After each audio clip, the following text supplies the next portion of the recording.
దేవుని నామానికి మహిమ కలుగును గాక. క్రీస్తునందు ప్రియమైన దేవుని బిడ్డలారా, అనుదిన జీవవాక్యమునకు మిమ్మల్ని ప్రేమతో ఆహ్వానిస్తున్నాము. ఈ దినము జనవరి 18వ తేదీ.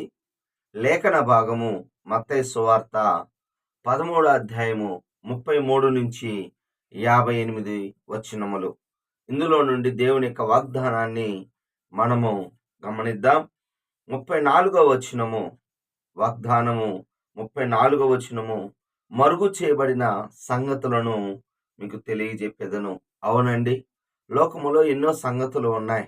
మరి ఏ విధంగా ధనం సంపాదించాలి, ఏ విధంగా మరి చదువు, వీటన్ని విషయాలు లోకములో చాలా విషయాలు ఉన్నాయి. చాలా విషయాలు నేర్పిస్తారు. అందుకే అనేక మంది విద్య కోసము ధనాన్ని కూడా వెచ్చిస్తారు. అయితే పరలోక రాజ్యమును గురించి మరి ఈ లోకంలో ఏ చదువులు చెప్పట్లేదు. పరలోక రాజ్యానికి ఎలా ప్రవేశించాలి అనేది మాత్రం చెప్పరు గాని, లోకంలో బతుకు తెరువు కోసము కోటి విద్యలు కూటి కోరిక అన్నట్టుగా మరి లోక సంబంధమైన విషయాలు చెప్తారు. కానీ యేసు ప్రభువారు పరలోక రాజ్యమును గురించి, ఈ లోకమే శాశ్వతం కాదు, పరలోక రాజ్యమును గురించి అనేకమైన సంగతులు మనకి గ్రంథము ద్వారా తెలియజేస్తున్నాడు. ఈ మత్తయి సువార్త 13వ అధ్యాయంలో దాదాపు యేసు ప్రభువారు 7 ఉపమానాలు చెప్పాడు. అందులో ఎక్కువ భాగము మరి పరలోక రాజ్యమును గురించే. పరలోక రాజ్యమును గురించే.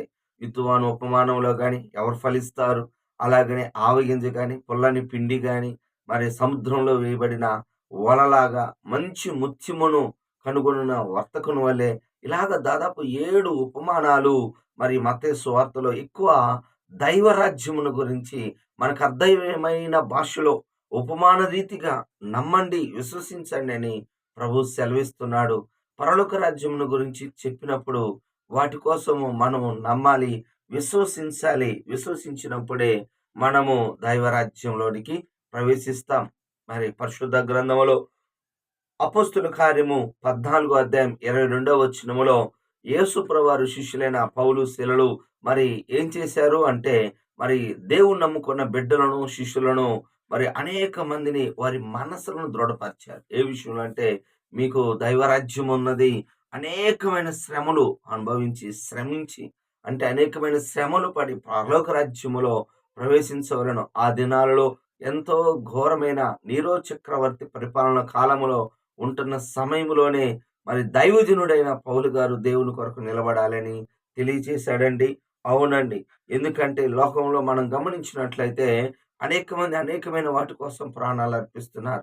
మరి మనమైతే శ్రమలు అనుభవించి దైవ రాజ్యం, ఇది ఇరుకైన మార్గం. మరి దరిద్రుడు అయిన లాజరు దైవ రాజ్యానికి తన జీవితకాలం అంతా అతడు కష్టమును అనుభవించినని లూకా సువార్త 16వ అధ్యాయం 25వ వచనములో స్పష్టంగా ఉంది. అందువల్లనే అతడు దైవ రాజ్యములో ఉన్నతమైన స్థాయిలోనికి వెళ్ళిపోయాడు. దాదాపు అబ్రహాము స్థాయికి వెళ్ళిపోయాడు. అబ్రహాము రొమ్మున మరి ఆయన కూర్చున్నాడు. కాబట్టి అనేకమైన శ్రమలు, మరి ఇరుకులో మనము ఈ పరలోక రాజ్యం ఉందని దాన్ని నమ్మి ప్రార్థిద్దాం. అలాగనే ఒప్పుకోవాల్సిన పాపాన్ని మనం చూసినట్లయితే మన అవిశ్వాసాన్ని బట్టి, అంటే అక్కడ రాయబడిన మాట ఏంటంటే 58వ వచనములో అవిశ్వాసమును బట్టి ఆయన అక్కడ అనేకమైన అద్భుతములు చేయలేదు. గుర్తుపెట్టుకోండి, యేసు ప్రభువారు స్పష్టంగా తెలియజేస్తున్నాడు, అవిశ్వాసం ఉన్న చోట ప్రభు కార్యం చేయడు, అద్భుతం చేయడు. మార్కు సువార్త 6వ అధ్యాయం 5వ వచనములో మరి సొంత గ్రామములో మరి ప్రవక్త గాని సొంత ఇంట్లో బంధువుల మధ్య గణహీనుడిగా ఉంటాడు. కానీ యేసు ప్రభువారు అక్కడ కొద్ది మంది మీద చేతులు ఉంచి మరి స్వస్థత ఇచ్చాడు. కానీ ఆయన స్వస్థపరచ చేయజాలకపోయినని మార్కు సువార్త 6వ అధ్యాయం 5వ వచనం. అంటే యేసు ప్రభువారు ఏదన్నా చెయ్యాలి అంటే విశ్వాసము ఉండాలి. విశ్వాసం లేనప్పుడు ఆ కార్యాన్ని మనము మరి చూడలేమండి. కానీ యేసు ప్రభువారు సొంత గ్రామంలోనే ఆ ప్రజలు ఆయన యేసు ప్రభువారు నమ్మలేదు. నమ్మని వారికి అద్భుతాన్ని చూడలేరు. కాబట్టి అద్భుతాన్ని చూడాలి అనుకుంటే, మరి దేవుడి కార్యం చూడాలి, చివరికి పరలోక రాజ్యం వెళ్ళాలన్నా హెబ్రీయులకు రాసిన పత్రిక 3వ అధ్యాయం 18వ వచనములో ఇజ్రాయేలు ప్రజలు అనేక మంది ప్రయాణం చేశారు. కానానికి ప్రవేశించింది మరి యెహోషువ, కాలేబు. అలాగనే పరలోక రాజ్యం అనే విశ్రాంతి కూడా ఉంది. అందులో ప్రవేశించే వాళ్ళు కూడా కొద్దిమంది. వారిలో మనం ఉండాలి. అవిశ్వాసం చేతనే వారు ప్రవేశించలేకపోయారు.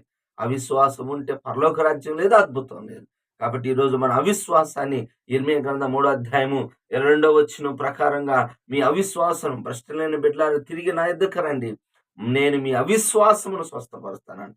మనము స్వస్థతలో అవిశ్వాసాన్ని దేవుడి దగ్గర స్వస్థపరచుకోవాలి. చివరిగా ఆజ్ఞ, దేవుని యొక్క ఆజ్ఞ 46 మనం గమనించినట్లయితే, ఒక పరలోక రాజ్యం ఎలా ఉందంటే, ఒక ముత్యమును కనుగొనిన, అమూల్యమైన ముత్యమును కనుగొనిన ఒక వర్తకుని పోలి ఉంది. అమూల్యమైన ముత్యం యేసుప్రవారు. యేసుప్రవారిని కనుగొన్న తర్వాత తనకు కలిగినవన్నీ అమ్మి ఆ ముత్యమును కొన్నాడు. అవునండి. ఎందుకో తెలిసిన ఆ ముత్యము ప్రభువే. ఆ ముత్యము చాలా విలువైంది. నీకు కలిగి ఉన్న అన్నిటికంటే కూడా మరి విలువైంది ఏంటంటే ప్రభువే. మరి యేసు ప్రభువారు శిష్యులను కూడా పిలిచినప్పుడు వారు సమస్తమును విడిచిపెట్టి ఆయనను వెంబడించే శిష్యుడిగా ఉన్నవాడు కలిగినది అమ్మి, అంటే ఖర్చు చేసుకొని మరి సమయాన్ని, మరి దేవునికి సమయం ఇవ్వాలి, దేవునికి ధనాన్ని కూడా ఇవ్వాలి. గమనించండి, పరిశుద్ధ గ్రంథములో మరి పేతురు గారు అంటున్నాడు, మరి పరిశుద్ధ గ్రంథములో మార్కు సువార్తలో 10:28 పేతురు అడుగుతున్నాడు, ఇదిగో మేము సమస్తం విడిచిపెట్టి నిన్ను వెంబడించితిమి. అప్పుడు ప్రభు అంటున్నాడు, ఎవరైతే నా నిమిత్తము మరి ఇదిగో పొలమునైనను భూమినైనను మరి అమ్మి నన్ను వెంబడించి అనేక ఈ రాజ్య స్వార్థ కొరకు మరి వెంబడిస్తుంటే, మరి పరిచర్య చేస్తుంటే, వారికి ఈ లోకంలో కూడా అక్కచెల్లెలతో పాటి, అనగా మరి సహకారులతో పాటి నిత్య జీవాన్ని ఇస్తానన్నాడు. హల్లెలూయా. ఏమిస్తానన్నాడు? నిత్య జీవమును అనుగ్రహించును. మనము ప్రభువుని కనుగొన్నప్పుడు మరి పేతురికి సువార్త ప్రకటించింది వాళ్ళ తమ్ముడైన ఆంద్రేయే. యోహాను సువార్త 1:41 ఆంద్రేయ మేము మెస్సీని కనుగొన్నామని చెప్పి మరి యేసు ప్రభువుని పరిచయం చేశాడు. ఆ పేతురే మరి గొప్ప దైవజనుడయ్యాడు. అవును, మనము కూడా ఈ సువార్తను అనేక మందికి చెప్దాం. యేసు ప్రభువని, దేవుడని, రక్షకుడని, విమోచకుడని మనం తెలియచేద్దాం. వారు కూడా మెస్సీని కనుగొని వారు కలిగొని మరి విడిచిపెట్టి దేవుని వెంబడిస్తారు. దైవ రాజ్యంలో గొప్ప దీవెనలు పొందుకుంటారు. దేవుడి మాటలు దీవించును గాక. ఆమేన్. ప్రార్థన చేసుకుందాం. ప్రేమ కలిగిన తండ్రి యేసయ్యా, నీ వందనాలు. ఈ ఉదయ కాలమునైనా నీ కృపచేత మమ్మల్ని నింపండి, సహాయమును దయచేయమని, మీ ఆత్మకార్యం జరిగించి బలపరచమని, అద్భుత